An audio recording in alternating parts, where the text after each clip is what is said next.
আসসালামু আলাইকুম রহমতুল্লাহ। আমি সকালবেলা যখন এসেছে মেশিন ওপেন করছি তখন এইরকম লেখা হচ্ছে ইরোর টোনার। তার মানে আমি রাত্রে দেখে গিয়েছিলাম যে চার্জ আসলে টোনারে কালি আছে 1%। এখন কী করার আছে, আমি পূর্ব থেকে একটা কালি একটা টোনার এনেছিলাম। এখন এখানে এভাবে চাপ যায়, আমি যেহেতু এক হাতে মোবাইল দিয়ে সেটা এক চাপ দিলেই হয়।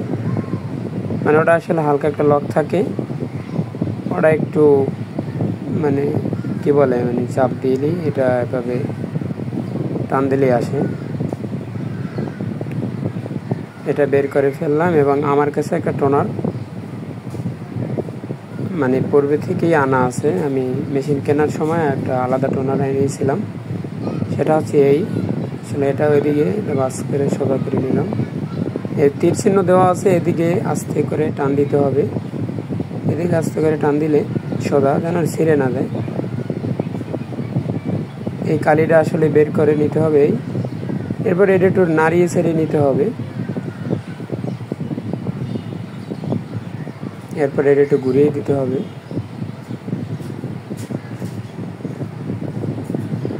যেটা একটু ঘুরিয়ে দিতে হবে, আমি দেখছিলাম যেটা ঘুরিয়ে দিতে হবে। এরপর একটু লাড়াছাড়া দিতে হবে।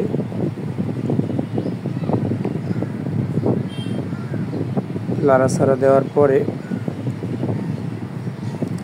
এটা মেশিনে ওই সেম জায়গায় এটার খাপই আছে, আসলে সবাই পারবে, ভয় পাওয়ার কিছু নেই। এ জায়গায় দিলেই জায়গায় প্রেস করে দিলাম, খাপ লাগিয়ে দিলাম, বাতি চলে গেছে, দেখছেন? আমার কিন্তু বাতি অলরেডি নিভে যাওয়ার পরে আমি প্রিন্টারটা অফ করে অন করলাম, কাজ শেষ, আর কোনো কাজই নেই। এখন আমি প্রিন্ট দিলেই প্রিন্ট করতে পারবো। এই ছিল আমি নতুন টোনার কীভাবে লাগিয়েছি, এটাই হচ্ছে মেন বিষয়।